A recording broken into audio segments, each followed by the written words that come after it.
Hello folks, now the winter is upon us and that means your car is probably more likely to come into contact with your mechanic or your garage than it is at other times of the year. So really just wanted to take you through a few little tips to make sure you're not getting ripped off when you have work done on your car. Now, there are lots of great mechanics out there, real professionals that take a pride in what they do, but there are also, you know, a number of shysters out there that will inflate prices on you, will do bait and switch tactics, all kinds of things. So we're going to go through some of those nasty bits so that you know what to look out for, and where I can, I'll suggest things to sort of counteract some of that. As I said, not everyone's out to rip you off. The first thing to look out for are phantom repairs. So these, you might have taken the car in because it doesn't start, and while it's there they say, oh, actually, do you realise this is on the way out and this is on the way out? For those kind of things, I would say seek a second opinion, because it's very easy once your car is in and on the ramps to find other things wrong with it. Whether they're wrong or not could be a different matter, so perhaps seek a second opinion on some of those things. Now the second one ties into that first one really, and it's unnecessary part replacement.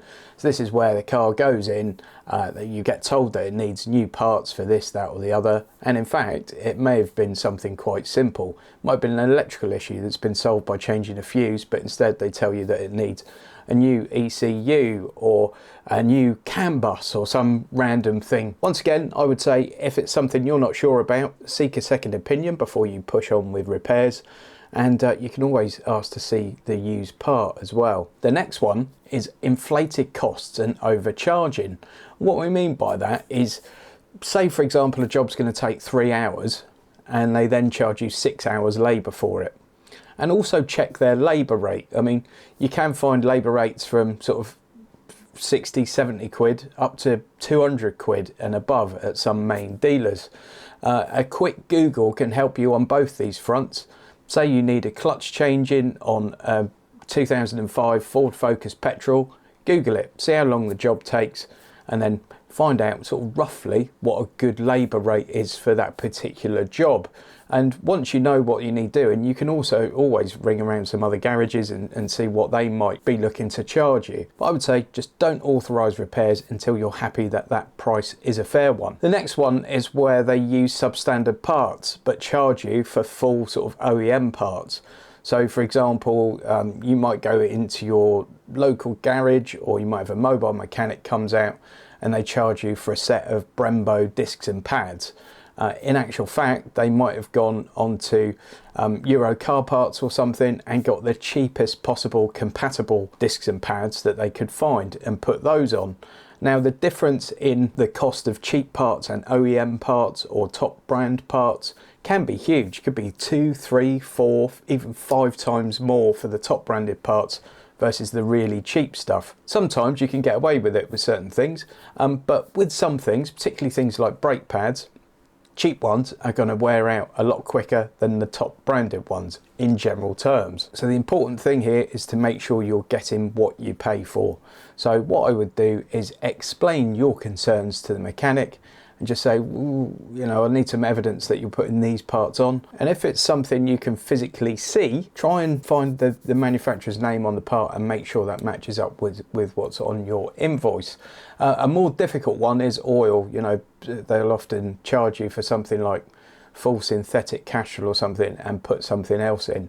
It's a difficult one for you to prove and it's a difficult one for you to see, but something to be aware of. It does happen. Really, it's a case of trusting your instincts. If you get sort of word of mouth recommendations for friends and family, that can be great. Of course, there's always a chance that they've been ripped off and didn't know it. But quite often, you know, someone in your family who have a mechanic they've used for years is brilliant, you know, a thorough professional, does the job, doesn't overcharge, looks to save you money where they can. Maybe when it comes to things like replacement parts, they give you 3 different prices, you know, the cheapest part, the middling part and the top brand part. All that kind of stuff suggests a certain level of professionalism. A reputable mechanic should have no problem explaining to you what the issue is and why you need this work doing. They should have no problem giving you a picture of the damage. If it's something like rust, something needs welding, they should have no problem giving you evidence of that. okay? If they don't and they're a bit wary, then perhaps you should use someone else. If you feel like you're being rushed or pushed into repairs, you know, it's a case of, well, if you don't do this now, we can't do it for 3 weeks. Those kind of tactics, just walk away and take it somewhere else, okay? And don't forget, you can always do that. You can always get a second opinion. So don't feel like you take it into the first place and you have to then pay whatever they quote you. You simply don't. You can shop around on this as you would on anything else. Hope you've enjoyed this one, folks. Hope some of you find it useful. I've also done a little blog post on this over on my website, which is notaguru.co.uk. Lots of other useful stuff on there, various guides. And of course, you can book a call with me if there's something you want to chat with me about. We can have a one-to-one call. You do have to pay for it, unfortunately, but it's all on there and all fairly self-explanatory.